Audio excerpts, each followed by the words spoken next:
जय हिंद एवरीवन। अगर आप इंडियन आर्मी पेपर की तैयारी कर रहे हो तो इस वीडियो से आप लोगों को काफ़ी ज़्यादा मदद मिलने वाला है। इससे पहले भी मैं जीके जीएस का बहुत सारा क्लास करा चुका हूं। अगर आप लोग वो क्लास नहीं किए हो तो प्ले लिस्ट में सारा क्लास मिल जाएगा, वो क्लास भी आप लोगों को करना है। क्योंकि इस बार जितना भी इंडियन आर्मी के पेपर में प्रश्न पूछे गए थे ना, पूरा का पूरा प्रश्न मैं आप लोगों को बता दिया हूँ। आप लोगों को दूसरे जगह खोजने का जरूरत ही नहीं पड़ेगा, सारी चीज़ें इकट्ठा करके आप लोगों को बता दिया हूँ। अब आप लोगों के ऊपर डिपेंड करता है कि आप किस तरह से पढ़ाई कर रहे हो।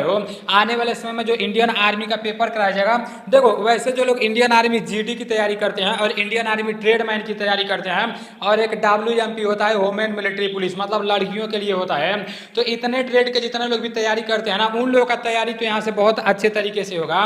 क्योंकि ये जो अभी आज के इस वीडियो में 50 प्रश्न लिए गए हैं, ये पूरा का पूरा प्रैक्टिस सेट है, ठीक है ना, जिसमें 15 प्रश्न सामान्य ज्ञान के रहने वाले हैं और 15 प्रश्न सामान्य विज्ञान के रहने वाले हैं और 15 प्रश्न मैथ के रहने वाले हैं, 5 प्रश्न रीजनिंग के रहने वाले हैं। तो 50 प्रश्न समाप्त होने के बाद लास्ट में ईमानदारी पूर्वक से कमेंट करके बताना कि इन 50 प्रश्नों में से आपका कितना प्रश्न सही हुआ है।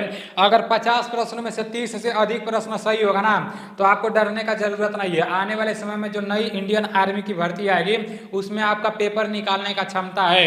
अगर 30 से कम प्रश्न सही होगा ना, तो आपको और तैयारी करने का जरूरत है, ठीक है ना।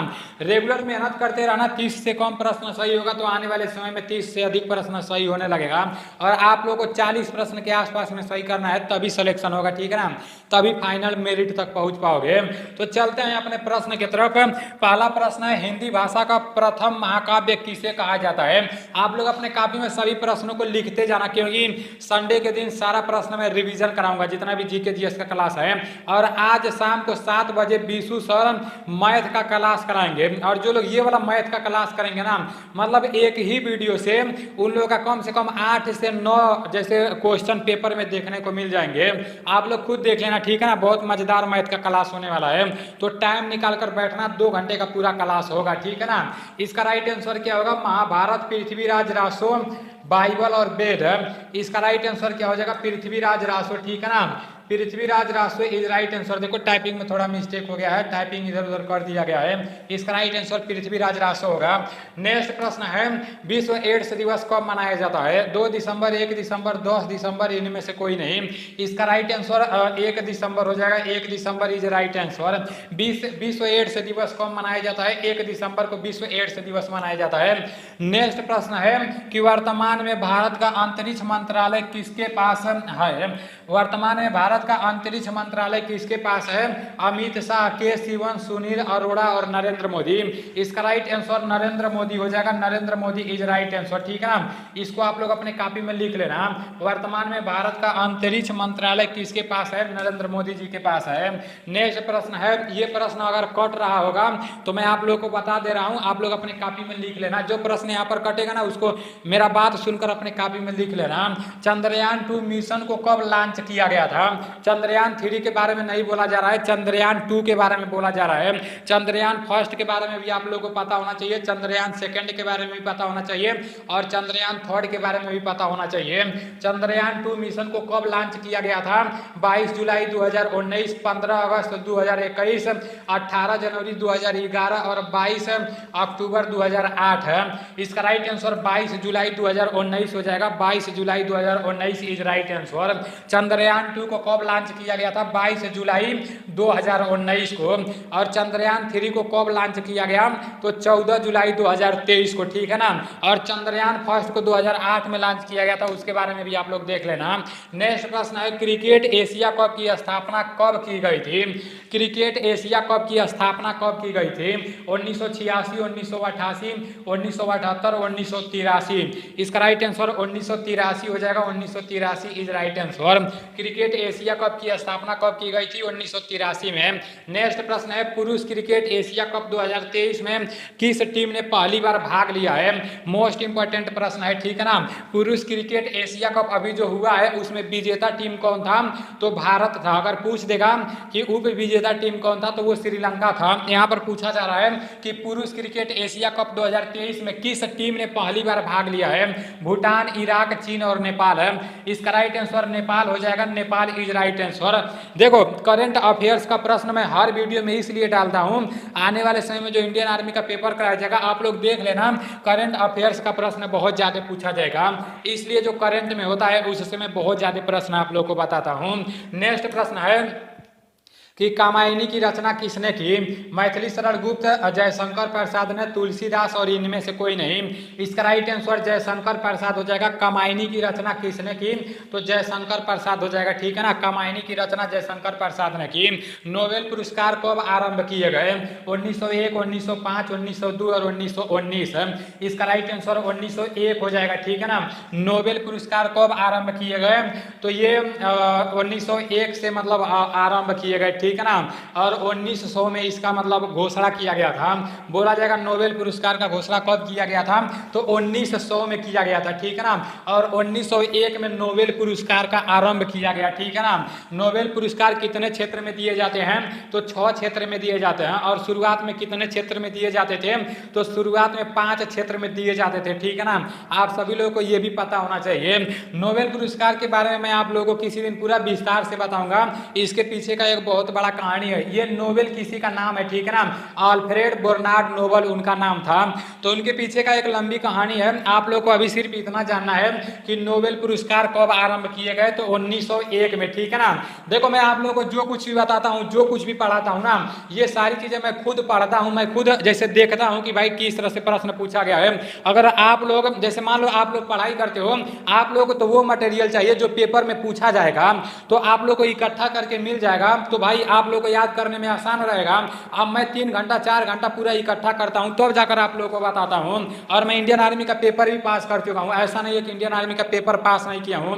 और मैं इंडियन आर्मी का तैयारी भी करता था। अब ऐसा थोड़ी कि मैं यूपी पुलिस का तैयारी करता था या एसएससी का तैयारी करता था।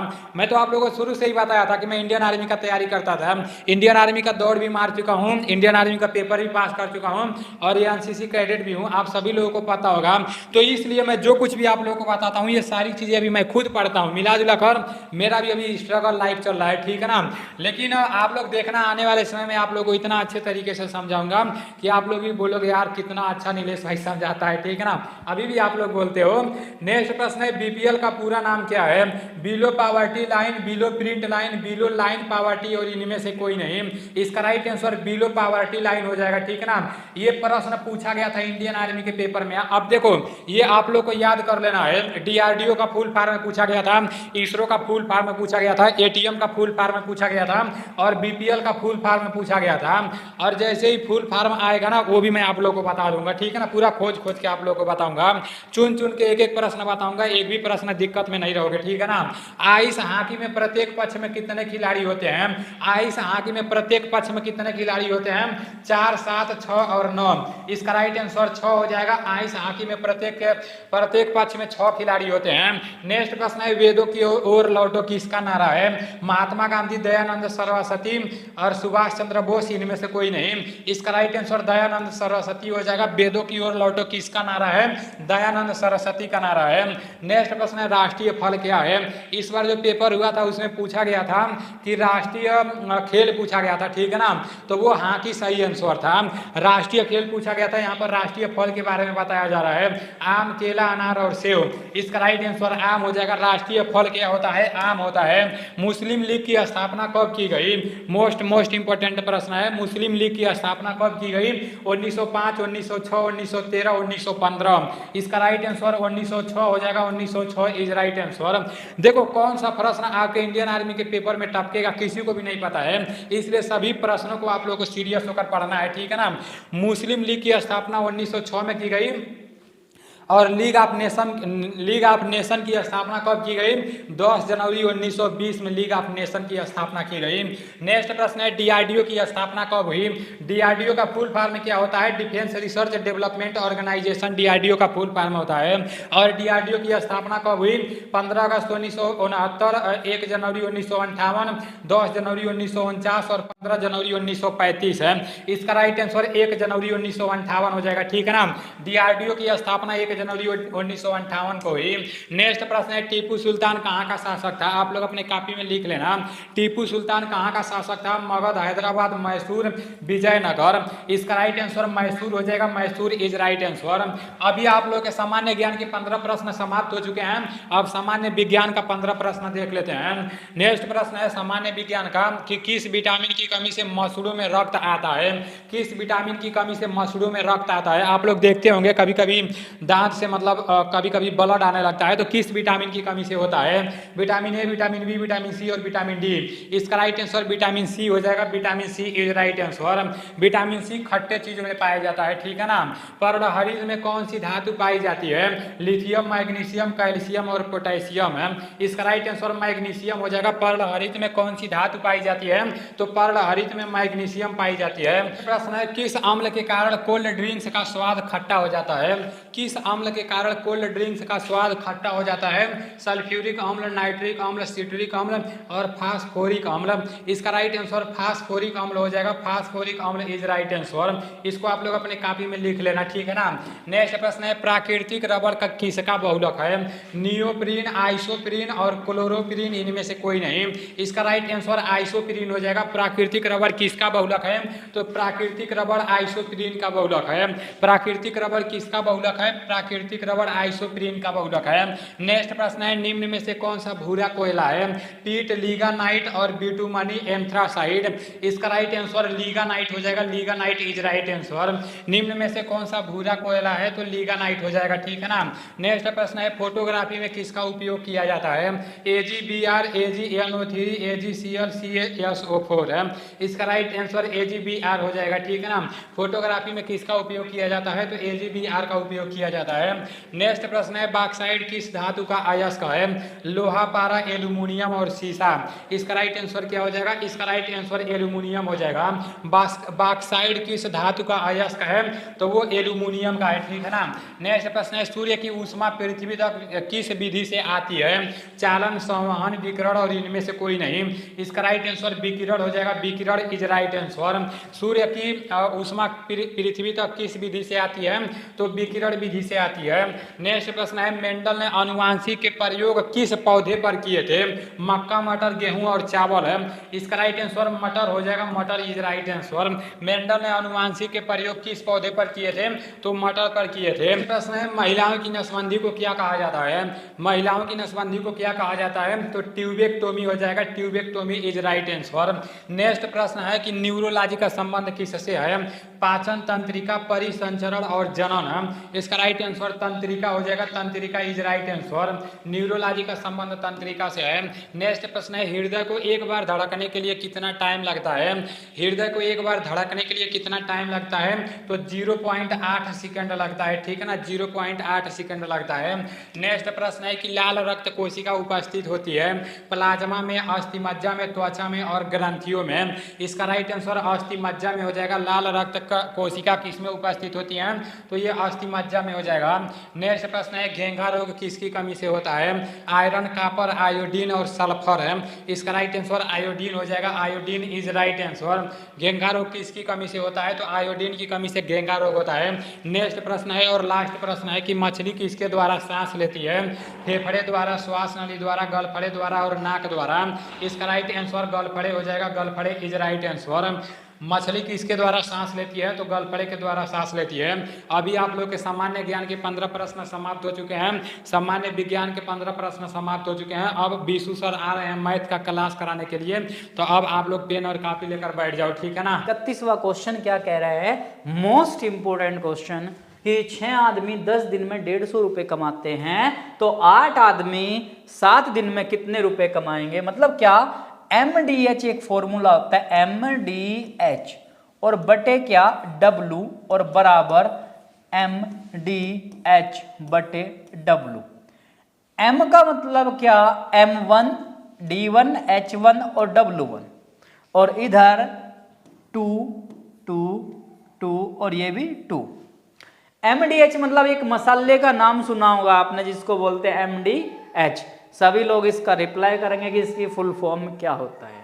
तो M मतलब यहाँ हमारे अनुसार तो क्या हो गया? मैन।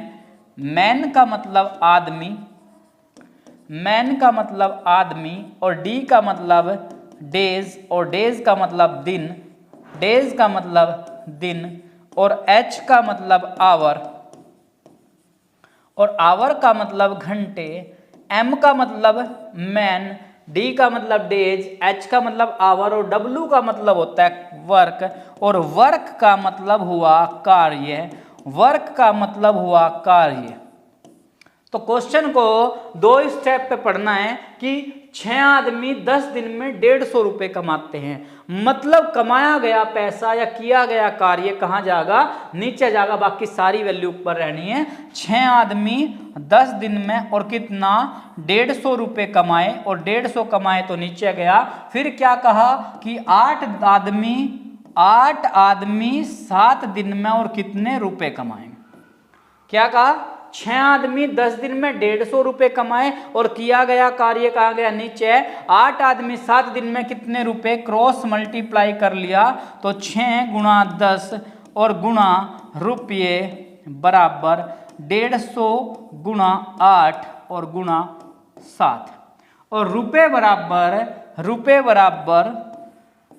150 गुणा 8 और गुणा 7 का बटा 6 गुणा 10, 6 गुणा 10।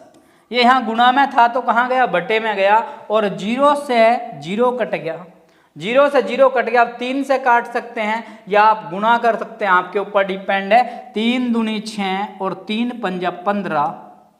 अब 2 से इसको काटा, 2 चौक 8 और 5 चौक 20 और 20 सत्ते 140, यानी कि कितने 140, 140। 140 का मतलब 140 का मतलब डी ऑप्शन क्या है दोस्तों आपका सही है। दोबारा चेक करें, एम मैंने मैन, डी मैंने डेज, एच मैंने आवर मतलब घंटे, और डब्ल्यू मतलब कार्य। 6 आदमी 10 दिन में 150, तो 8 आदमी 7 दिन में कितने रुपए, क्रॉस गुणा किया 6 गुणा 10 गुणा रुपए बराबर 150 गुणा 8 गुणा 7, और रुपए बराबर 150 गुणा 8 गुणा 7, और ये बटे गुणा में था, इधर गया बटे में, 0 से 0 कटा, 3 से ये 2 बार, 3 से 5 बार, और 2 से इसको 4, 5 चौक 20 सत्ता 140। डी ऑप्शन दोस्तों आपका सही है।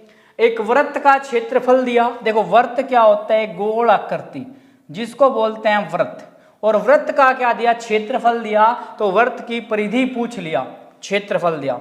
अब देखो वर्त का क्षेत्रफल दिया जो है, वो वर्त का क्षेत्रफल जो दिया वो दिया आपका 154 वर्ग मीटर। भाई वर्त का क्षेत्रफल दिया 154 वर्ग मीटर, और क्षेत्रफल होता है पाई आर स्क्वायर। भाई पहले इसकी आर निकाल लो, इसको बोलते हैं आर मतलब रेडियस, और रेडियस को हिंदी में त्रिज्या, बराबर 154।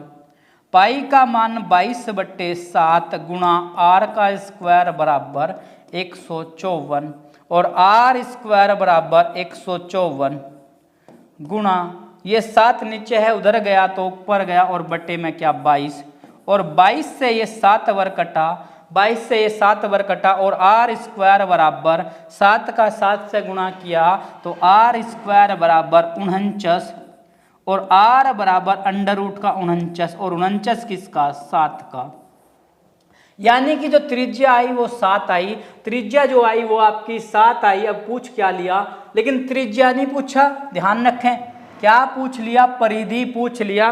परिधि आपसे पूछ लिया तो परिधि का सूत्र आप लगावें। परिधि होता है, परिधि का मतलब होता है 2 पाई आर, परिधि 2 पाई आर, और 2 गुणा पाई का मान 22/7, और आर का मान कितना 7, और 7 से 7 कट गया तो 22 दूनी 44, और 44 मीटर क्या आ गया दोस्तों, आपका आंसर आ गया 44 मीटर। दोबारा देखो, क्षेत्रफल दिया किसका, वृत्त का, और वृत्त का क्षेत्रफल होता है 154 वर्ग मीटर दिया, पाई आर स्क्वायर बराबर 154, पाई का मान 22/7 गुणा आर स्क्वायर बराबर 154, आर स्क्वायर 154 गुणा 7, ये जो 22 है वो नीचे गया और 7 ऊपर, 22 से 7 वर्ग कटा, 22 से 7 बार कटा, 7 का 7 में गुणा 49, और 49 किसका 7 का। ध्यान रखें 7 भी दिया हुआ है, कितना 7 भी दिया हुआ है, लेकिन 7 इसका आंसर नहीं है। क्यों? क्योंकि पूछ क्या लिया, परिधि पूछ लिया, तो परिधि निकालना है हमें, और परिधि होता है 2 पाई r, 2 गुणा 22 बटा 7 गुणा 7, 7 से 7 कटा और 22 दूनी 44। तो नेक्स्ट चलते हैं अपना क्वेश्चन 52। देखो 52 प्लस 130, और ये भाग था भाई 26, मतलब ये बटे में दिया था, इस तरह भाग था, लेकिन 26 प्लस 13 और गुणा 2। आप उसको इस सिचुएशन में भी लिख सकते हो, इसमें भी लिख सकते हो, डिपेंड आपके ऊपर है। क्या किया, अब सबसे पहले आपने एक नियम सीखा था बोर्ड मास, और बोर्ड मास BODMAS, ब्रैकेट नहीं है, ऑफ नहीं है, डिवाइड है किसके 130 और 26 के बीच में। तो 130 को 26 से डिवाइड कर दो भाई, 130 को 26 पंजा 130 होता है, प्लस 13 का 2 में गुणा, 13 दूनी 26, और सबको क्या कर दिया, जोड़ दिया। 52 में 5, 52 में 5 जोड़ा 57, और 57 में 26 जोड़ दिया, तो 83 आपका आंसर। और आंसर डी दोस्तों क्या है आपका, सही है। डी ऑप्शन क्या है, सही। बोर्ड मास के अनुसार पहले भाग किया, फिर भाग के बाद 130 को 26 से भाग किया 5, और 13 का 2 से 26, और 52 प्लस 5 प्लस 26, तो आपका 83 आंसर है। चलते हैं नेक्स्ट क्वेश्चन पर। एक मारुति कार की गति 54 किलोमीटर प्रति घंटा है, क्या बताना इसकी गति मीटर प्रति सेकंड में। देखो 54 किलोमीटर प्रति घंटा, जब किलोमीटर प्रति घंटा को चेंज करेंगे मीटर प्रति सेकंड में, तो 54 गुणा 5/18। देखो 18/5 का मल्टीप्लाई होता है, या 5/18 का, जब बड़े वैल्यू को, देखो किलोमीटर प्रति घंटा को मीटर प्रति सेकंड में चेंज करते हैं, तो 5/18 की गुणा करेंगे। अब रटना नहीं इसको, देखो एक सेकंड यहाँ देख सकते हैं आप, अब 5/18 की गुणा होनी, बहुत से कंफ्यूज हो जाओ, और 18/5। अब जब बड़ी वैल्यू किलोमीटर को छोटी वैल्यू में चेंज करेंगे, तो छोटे वाली संख्या ऊपर लेनी है। तो 18 से कट गया 3 बार, और 5 दिया 15, तो 15 मीटर प्रति सेकंड आपका आंसर। 15 मीटर प्रति सेकंड क्या हुआ आपका आंसर, ए ऑप्शन क्या हुआ दोस्तों आपका सही, 15 मीटर प्रति सेकंड। ए एक काम को मोस्ट इंपोर्टेंट क्वेश्चन, पिछले एग्जाम में इस तरह का आपका क्वेश्चन बनने लगे। पहले सीधा क्वेश्चन बनता था, लेकिन अब क्वेश्चन की लैंग्वेज में थोड़ा सा हल्का सा हेर फेर करता है। और ये पिछली बार जो आपका 17 अप्रैल से 22 अप्रैल को एग्जाम हुआ, इसमें इस तरह का क्वेश्चन बना था। क्या कहा, ए एक काम को 10 दिन में, और बी उसी काम को 15 दिन में करता है। भाई ए कितने में किया, 10 में, और बी ने किया 15 में। इसने क्या कहा, दोनों ने मिलकर 2 दिन कार्य किया। पहले क्या करो, इन दोनों के द्वारा एक कॉमन वर्क ले लो। तो 30, 10 और 15 का एलसीएम लिया 30, क्योंकि 10 से भी 30 कटता है, 10 दिया 30, और 15 से भी 15 दूनी 30, यानी कि 10 दिन में करता है। तो पर डे का काम 10 दिया 30, ये पर डे 3 काम करता है, और ये 15 दूनी 30। तो दोनों ने किया 5 कार्य, दोनों ने किया 5 कार्य। अगर ये पूछता दोनों मिलकर कार्य कितने दिन में पूरा करेंगे, तो 5 6 30। लेकिन क्वेश्चन में क्या कहा, दोनों ने मिलकर 2 दिन काम किया। भाई एक दिन में 5 कार्य किया, तो 2 दिन में 5 दूनी 10, 2 दिन में कितना कार्य हुआ, 10 कार्य हो गया। और फिर क्या हुआ, ए काम छोड़कर चला गया, मतलब ए को कोई इमरजेंसी आ गई और उसने क्या कर दिया, काम छोड़ दिया। तो शेष कार्य भी, अब देखो शेष कार्य कितना बचा, शेष कार्य जब 30 में से 10 कार्य पूरा हो गया, तो 20 बच गया।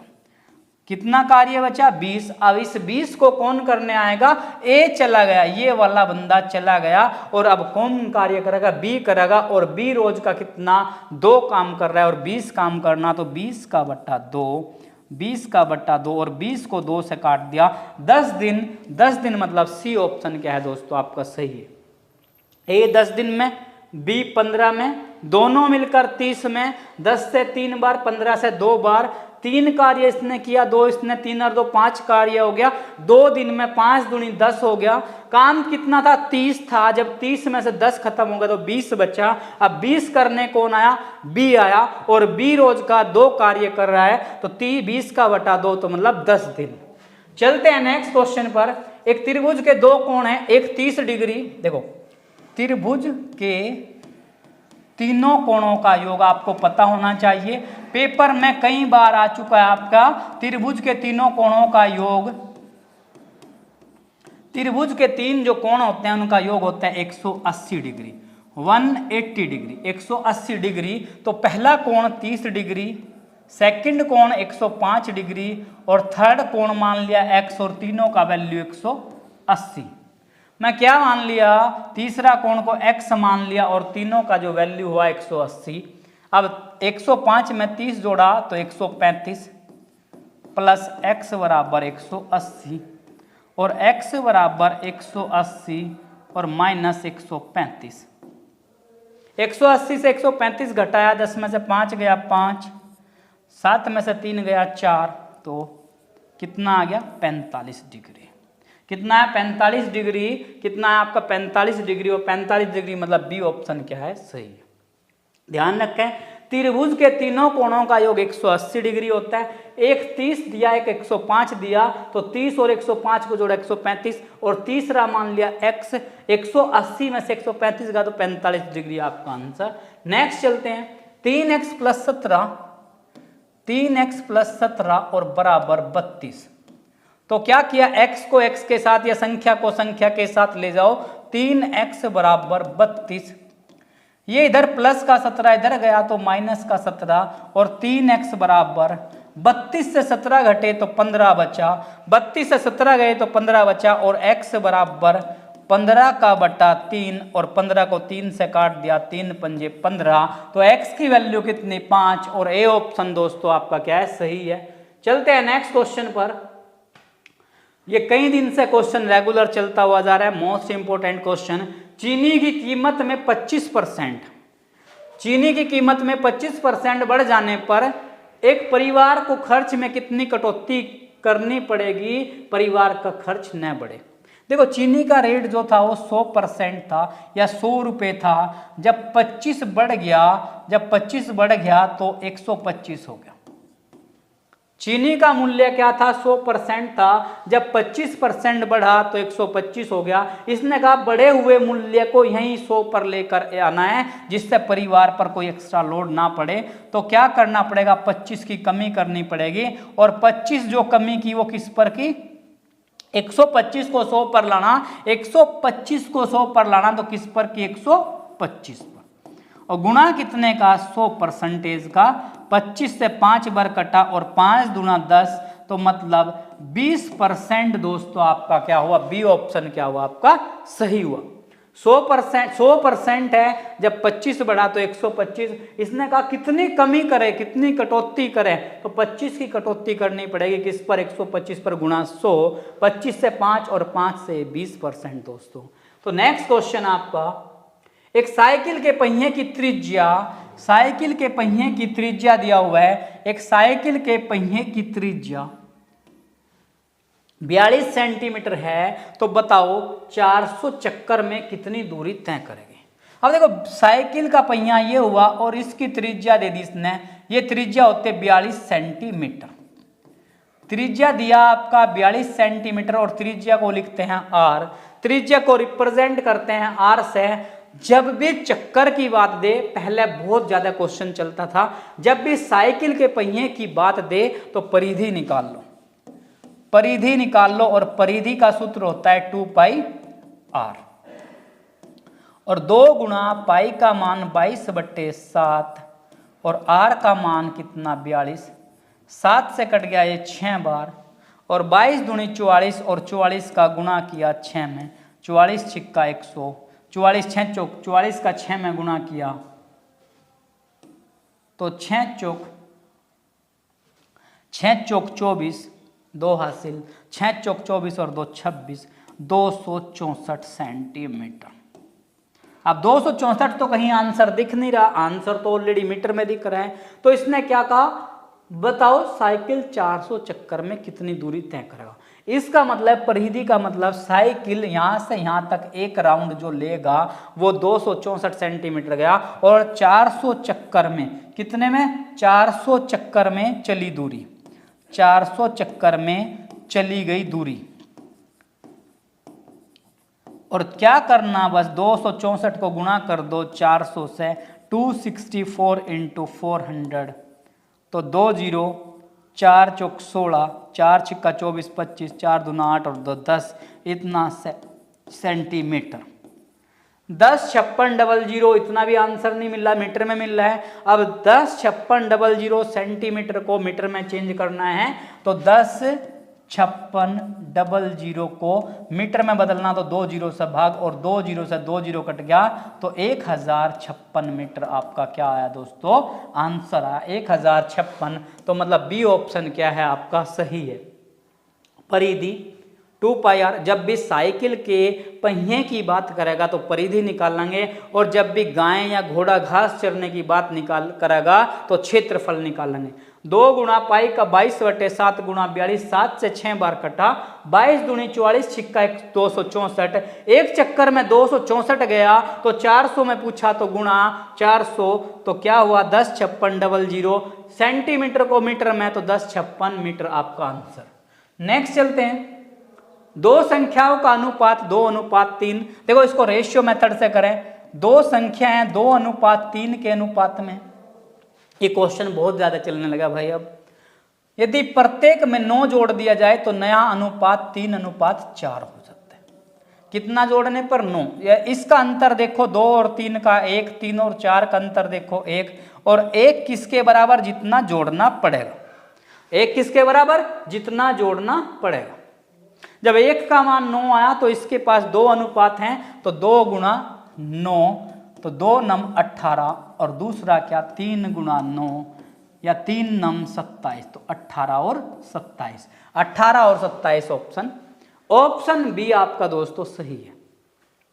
रेशियो मेथड से किया मैंने, 2:3, 3:4, अंतर 1 का और यहाँ भी 1 का, और 1 किसके बराबर 9 के, 1 बराबर 9 के, तो 2 में 9 की गुणा किया 18, 3 में 9 की 27, या आप ऑप्शन मेथड से कर लो।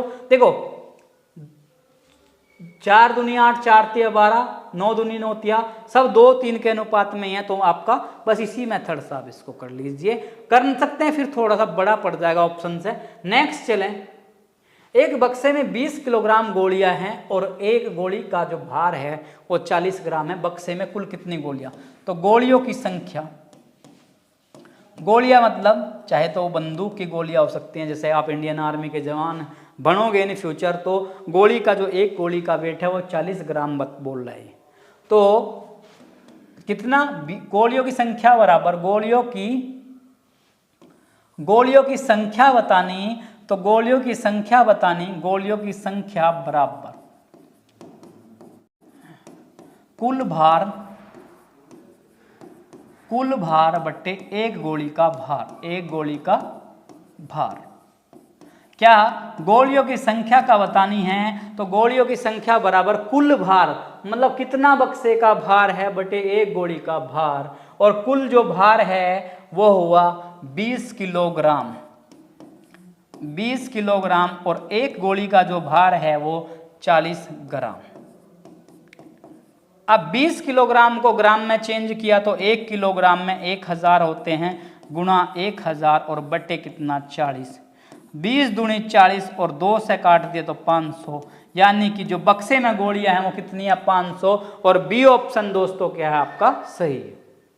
गोलियों की संख्या बतानी है तो कुल भार बटे एक गोली का भार, कुल 20 किलोग्राम बटे 40 ग्राम, 20 गुणा 1 ग्राम में 1000 बटे 40, और 20 से 2 बार कटा और 2 से क्या आया 500 दोस्तों आपका सही आंसर। चलते हैं नेक्स्ट क्वेश्चन पर। दो संख्याओं का मैं से दिया, ले से दिया, एक संख्या दी दूसरी बतानी, तो सूत्र होता है पहली संख्या गुणा दूसरी संख्या, पहली संख्या गुणा दूसरी संख्या, और बराबर ले से गुणा मैं से। पहली संख्या गुणा दूसरी संख्या बराबर ले से गुणा मैथ है। और पहली संख्या जो दिया वो दिया कितना 275। एक संख्या का मतलब पहली संख्या कितना दिया 275। दूसरी क्या करनी बतानी है, दूसरी संख्या क्या करनी बतानी। और लेस है जो दिया वो आपका लेस है दिया 7700, लेस है दिया 7700 और गुणा मैस है दिया 11। तो दूसरी संख्या बराबर 7700 गुणा 11 का बटे 275। देखो पहली संख्या गुणा दूसरी संख्या बराबर लेस है गुणा मैस है। लेस है 7700 और मैस है 11। ये 275 गुणा में था, इधर गया तो बटे में। अब 11 से काट लो, 11 दूनी 22, 5 5 11 पंजे 55। अब 25 से 7700 को 25 से काट लो भाई, 25 × 75 कितना बचा 20। और 20 में पहाड़ा नहीं चलता तो पहले जीरो लगाया, अब जीरो बनी 25 8 200। तो 308 मतलब बी ऑप्शन आपका सही है। यहाँ बहुत से बच्चे भाग करने में आर्मी लेवल के बच्चे मिस्टेक करते हैं, तो एक बार देख ले कैसे भाग करना है। 7700 को 25 से, 25 3 75, 2 बचा 0। अब 20 में तो 25 का पहाड़ा काउंट नहीं होता। जब काउंट नहीं होता तो अगली जीरो उतारने के लिए पहले क्या करेंगे, यहाँ जीरो लगाएंगे फिर जीरो उतारेंगे, या अगली संख्या उतारने के लिए पहले वहाँ जीरो लगाएंगे फिर अगली संख्या उतारेंगे। और 25 8 200, तो 308 क्या हुआ दोस्तों आपका सही आंसर। आंसर बी क्या आपका सही। नेक्स्ट क्वेश्चन, कोई धनराशि 10 वर्षों में 5 गुना हो जाती है, तो क्या कहा ब्याज की वार्षिक दर बताओ। मान लो मैंने आपसे ब्याज पे पैसा लिया 1 रुपये और जब देने गया तो 5 गुना दिया, मतलब 5 दिया। भाई आप 1 मान सकते हो, 100 मान सकते हो, 1000 मान सकते हो, 10,000 मान सकते हो, लेकिन जब आप 1 मानोगे तो थोड़ा इजी पड़ेगा आपको। 1 लिया 5 गुना दिया तो कितना एक्स्ट्रा दिया 4 रुपये क्या दिया मैंने आपको एक्स्ट्रा दिया, ब्याज दिया। और ये 4 रुपये किस पर दिया 1 रुपये पर, और गुणा कितना 100 बटे कितना जितना टाइम दिया 10 वर्ष। 0 से 0 कट गया और 10 का 4 में गुणा, 10 चौक 40। तो दर जो आ गई वो 40%, मतलब डी ऑप्शन। 1 रुपया 5 गुना हुआ, 4 ब्याज मिला किस पर 1 रुपये पर, गुणा 100 का बटा 10। और 0 से 0 कटा और 4 धाम 40% आपका सही आंसर। नेक्स्ट, औसत का एक क्वेश्चन आ गया भाई आपका कि 6 विद्यार्थी हैं भाई, उन्होंने औसत अंक 51 लिए, मतलब संख्या की दोस्तों औसत से गुणा कर दो, संख्या की औसत से गुणा कर दो तो योग निकल जाएगा। अब संख्या कितनी 6, औसत कितना 51, तो 6 संख्याओं का औसत 51 है। जब 6 का 51 है तो योग हो गया 6 एकम 6 और 6 पंजा 30। अन्य 9 विद्यार्थियों के औसत अंक 68 हैं। जो 9 विद्यार्थी हैं उनके औसत अंक 68 है, तो गुणा कर ले। 9 8 72 का 2 का हासिल 7, 9 6 54, 54 और 7 61, 612। अब क्वेश्चन में क्या कहा, सभी विद्यार्थियों के औसत अंक, सभी विद्यार्थियों के औसत अंक ज्ञात करो। तो विद्यार्थी 6 यहाँ थे, 9 यहाँ थे, तो कितने हुए 15 विद्यार्थी हुए। और औसत योग कितना हो गया इसका, योग देख लें भाई, टोटल का योग देख लें। 6 और 2 8, 1 6 और 3 9, यानी कि 15 जनों के जो अंकों का योग है वो 918 आया। तो 1 का निकालना 918 का बटा 15, 15 से 15 छिक 90, 15 से 6 बार 15 छिक 90, 1 बचा 8, 15 एकम 15, 3 बचा 0, 15 दूना 30, तो 61.2। तो मतलब डी ऑप्शन क्या है दोस्तों आपका सही है। संख्या की औसत से गुणा करो तो योग निकलेगा। 6 का 51 से तो 306। अगले 9 बच्चे जो हैं, 9 का 68 तो 612 हुआ, 9 और 6 15 का 918, तो 1 का 918 का बटा 15, तो 61.2 आपका क्या हुआ औसत हो गया। नेक्स्ट, मैथ्स का लास्ट क्वेश्चन इंपॉर्टेंट कि 5 4 3 2 और स्टार के स्थान पर क्या आएगा जो ये 9 से कट जाए। अब मैंने आपको एक नियम बताया था 9 का नियम। अब 9 का नियम क्या कहता है? संख्या के अंकों का योग। संख्या के अंकों का योग 9 से कटता है तो संख्या 9 से पूरी पूरी कट जाएगी। तो 5 और 4 9, 9 और 3 12 और 2 14, 14 में 7 जोड़ा 21, 21 प्लस स्टार और बटे 9। अगर 21 में मैं 0 को जोड़ दूं, अगर 21 में मैं 0 को जोड़ दूं तो 22 हो 21 ही हो जाएगा जो नहीं कटेगा। अगर 1 को जोड़ दे तो 22 हो जाएगा जो नहीं कटेगा। अगर 6 को जोड़ूं तो 21 में जब स्टार के स्थान पे मैंने क्या किया, 6 रख दिया। 21 और 6 कितना? 27। 21 और 6 27। 21 में क्या करा, 6 जोड़ दिया, 27 हो गया। और 27 क्या होगा? 9 से पूरा पूरा कटेगा। तो यानी कि 6 जोड़ना पड़ेगा। कितना जोड़ना पड़ेगा? 6। 0 जुड़ के नहीं होने का, 6 1 जुड़ के नहीं होगा और न ही 9 जुड़ का होगा। कितना? 6 जुड़ के वो संख्या 9 से पूरी पूरी कट जाएगी। नेक्स्ट चलते हैं। ये थे मैथ्स के 15 मोस्ट इंपोर्टेंट क्वेश्चन जिसमें से बार बार आपके रिपीटेड होते हैं। अब चलते हैं रीजनिंग के 5 क्वेश्चन पर। रीजनिंग के मोस्ट इंपोर्टेंट क्वेश्चन आपके देखो। 8 और 3 से 25 आया, 9 और 3 से क्या होगा? देखो 8 और 3 से क्या आया? 25 आया। तो इसने क्या कहा? 9 और 3 से क्या बनेगा? छोटा सा लॉजिक, बड़ा सिंपल सा, यानी कि 8 और 3 का आप डिफरेंस कर लो। 8 से 3 घटा तो 5 बना और इसका स्क्वायर किया तो कितना बना? 25। 8 और 3 का डिफरेंस किया 5 और 5 का स्क्वायर कितना? 25। अब 9 और 3 का डिफरेंस करो 6 और 6 का स्क्वायर कर दो तो 6 छंग 36 और 36 क्या हुआ दोस्तों? बी ऑप्शन आपका क्या है? सही। चलते हैं नेक्स्ट क्वेश्चन पर। 2 से 7 गया, 2 7 27, 107 और 427। फिर क्या पूछ लिया? Question mark. ये सीरीज जो चली, ये एक सीरीज चल गई और सीरीज किसकी? बढ़ते हुए क्रम में चल रही, लेकिन जो क्रम बढ़ रहा है वो अनियमित बढ़ रहा है। अगर इसमें 3 जुड़ते, फिर 4 जुड़ते, फिर 5 जुड़ते, फिर 6 जुड़ते तो यानी कि सीरीज किस तरह की होती है? एक जोड़ की सीरीज। अगर घटते तो घटा की सीरीज होती। तो ये कहीं ना कहीं देखो 2 से 7 गया तो हम सोच सकते हैं 5 बढ़ा, फिर यहाँ एक बड़ा डिफरेंस अलग सा आ गया, फिर और भी अलग सा डिफरेंस आ गया। तो इसमें क्या देखो, 2 से 4 की गुणा करो, 2 चौक 8 और -1 किया, 7 चौक 28 और -1 किया, 27 चौका 108 और -1 किया, 107 चौके 428 और -1 किया। यानी कि 4 गुणा करके 1 घटाया, 4 गुणा करके 1, 4 गुणा करके 1, 4 गुणा 1, तो 4 गुणा करके 1 घटाओ, 4 गुणा करके क्या करो? 1 माइनस करो। तो 427 का 4 गुणा, 4 7 28, 2 4 दूनी 8 और 2 10, 4 7 28, 28 का 8 का हासिल 2, 4 दूनी 8 और 2 10, 1 4 चौक 16 और 1 1708 और -1 किया तो 1707। और 1707 कौन सा? बी ऑप्शन क्या है दोस्तों? आपका सही है। 4 गुणा करके 1 घटाया, 4 गुणा करके 1 घटाया, 4 गुणा किया 1 घटाया, 4 गुणा 1 घटाया और लास्ट में भी क्या करना है? 4 गुणा करके 1 घटा दिया तो मतलब 1707। हथेली का संबंध हाथ से है, हथेली का संबंध हाथ से, तो उसी प्रकार तलवे का संबंध। देखो हथेली कहाँ? ये हथेली हुई और हथेली कहाँ हुई? हाथ में हुई।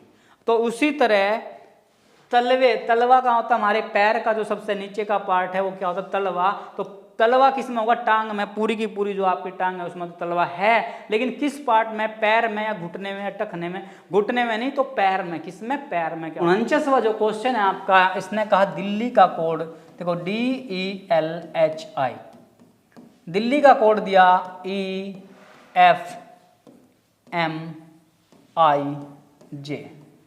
दिल्ली का कोड इस तरह दे दिया, कोड को अलग अलग फंक्शन दे दिया, एक नाम का कोई अलग कोड दे दिया। तो ऐसे ही पूछ लिया मुंबई का कोड बताओ, BOMBAY। देखो अब एक छोटी सी चीज देखो, डी से अगला जो अक्षर है वो ई है, ई से अगला एफ है, एल से अगला एम, एच से अगला आई, आई से अगला जे, तो खत्म हो गया भाई क्वेश्चन। तो बी से अगला सी आया, ओ से अगला पी, एम से अगला एन, बी से अगला सी, ए से अगला बी और वाई से अगला जेड। तो C P N C B Z, तो डी ऑप्शन क्या है दोस्तों आपका सही है। या फिर आप कह सकते हैं +1 हो रहा है, +1 +1 +1 +1, तो यहाँ भी आपने क्या किया +1 +1 +1 +1 और +1। चलते हैं आज के नेक्स्ट क्वेश्चन पर और लास्ट क्वेश्चन पर, नींव रखना। ये भी बड़ा इंपॉर्टेंट फैक्ट करने लगा क्वेश्चन, पहले नहीं आता था आर्मी जीडी में लेकिन अब इस तरह का बनने लगा। नींव रखना, प्लास्टर करना, निर्माण करना, पेंट करना, यानी कि ये जो प्रक्रिया है एक मकान बनाने की प्रक्रिया है। और मकान बनाने में सबसे पहले क्या करेंगे, हम नींव रखते हैं मकान की। किसकी? मकान की नींव रखते हैं। नींव मतलब एक, अब नींव रखने के बाद आप ये तो है नहीं कि डायरेक्ट प्लास्टर कर दोगे, प्लास्टर भाई थोड़ा ना नींव पे करोगे। जब पूरा फाउंडेशन तैयार होगा, जब पूरा मकान तैयार हो जाएगा, बन जाएगा, निर्माण हो जाएगा, उसके बाद ही क्या करोगे प्लास्टर। तो दूसरे नंबर पर क्या आएगा 3, 1 3। क्या करा, पहले नींव रख दिया, नींव के बाद निर्माण कर दिया, और निर्माण के बाद क्या करते हैं हम, क्या ये थोड़ा ना कि पहले पेंट कर दोगे फिर बाद में प्लास्टर करोगे। या कोई है ऐसा कि पहले क्या करेगा, पेंट करेगा और बाद में प्लास्टर। अगर कोई है तो वो रिप्लाई करे। तो क्या करेंगे, दूसरा स्टेप क्या है, क्या करोगे फिर इसके बाद आप प्लास्टर करोगे, और प्लास्टर के बाद क्या करेंगे 4 पेंट करेंगे। 1 3 2 4, मतलब 1 3 2 4। बी ऑप्शन दोबारा देखें भाई, पहले क्या करा, नींव के रखा, फिर नींव के बाद निर्माण किया, निर्माण के बाद प्लास्टर, और प्लास्टर के बाद पेंट हो गया। तो ये थे मैथ्स के, वो मैथ्स और रीजनिंग के 20 इंपॉर्टेंट क्वेश्चन। इससे पहले नीलेश भाई ने आपको क्या कराए 15 क्वेश्चन जीके के और 15 मैथ्स के। ये आपकी मोस्ट इंपॉर्टेंट क्लास है। एक क्या करें आप लोग, मैंने आपको बताया, पेन और पेन लें और एक कॉपी लें, रफ कॉपी लें या फिर फेयर कॉपी लें, सारे के सारे क्वेश्चंस को उतारना शुरू कर दें, और जीके के पहले क्वेश्चन करें, फिर साइंस के करें, फिर मैथ्स के और फिर रीजनिंग के। धीरे धीरे आप बहुत बढ़िया लेवल पर पहुंच जाओगे, और जो नेक्स्ट एग्जाम होगा आप उसमें 100% कॉन्फिडेंस के साथ जाओगे दोस्तों। तो इसी के साथ मिलते हैं नेक्स्ट वीडियो में। जय हिंद दोस्तों।